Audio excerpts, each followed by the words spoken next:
May 25th, 2020, George Floyd was killed by a white police officer on a street corner in Minneapolis, Minnesota. A store clerk called police after Floyd allegedly used counterfeit money. During the arrest, the officer, Derek Chauvin, placed his knee on Floyd's neck for over 9 minutes until the 46-year-old died. A 17-year-old high school student, Darnella Frazier, recorded Floyd's murder as it was happening. The video went viral, leading to Black Lives Matter protests across the United States and around the world. People were actually able to see this happen while people around him were saying, onlookers and spectators were saying, stop, can't you see, can't breathe. There were other officers there who did not intervene. Mary C. Curtis is a columnist and podcast host who focuses on politics, culture, race, and policy through the lens of social justice.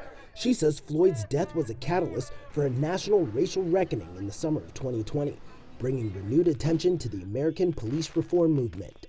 You know, African Americans had talked about police brutality and discussions about use of force. But I believe this hit because people could see it. In April 2021, Chauvin was convicted for Floyd's murder and sentenced to 22 years in prison. 2 years later, the U.S. Supreme Court denied his appeal, and in late 2025, he went back to court to petition for a new trial. A judge is still reviewing the claims.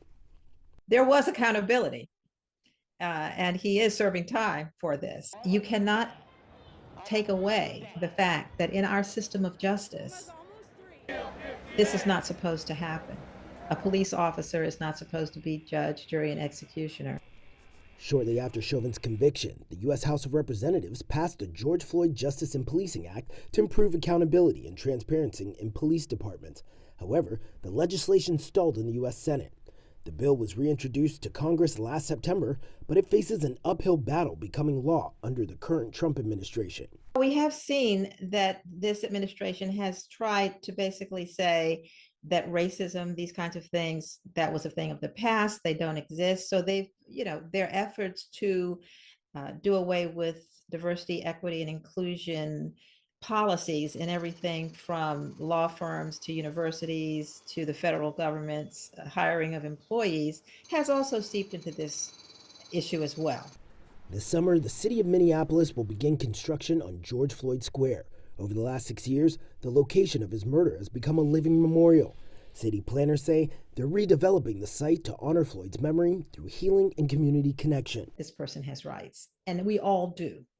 We all have those rights.